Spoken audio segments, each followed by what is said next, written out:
Lui la sa? Aspetta che racconta Bruno. Bruno. Io le mondiali, ho vinto le medaglie d'oro, un lancio al martello, un Teron. Come no, dai?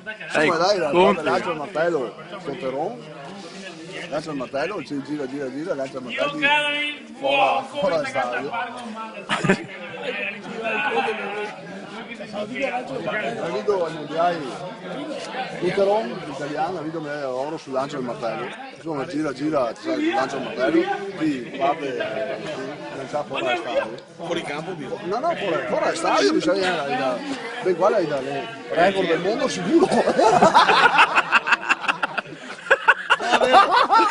Dove verde qua? Sì, la record del mondo sicuro che non si può andare fuori da strada a misurare. Comunque insomma niente medaglia d'oro, insomma ti ha fatto lanciare fuori. Allora ti finì a tutte che fa intervista a sto Perone e spiega il segreto di questo record.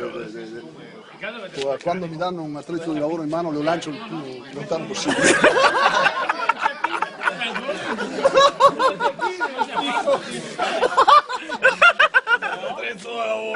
Quando mi danno un attrezzo di lavoro lo scaglio il più lontano possibile.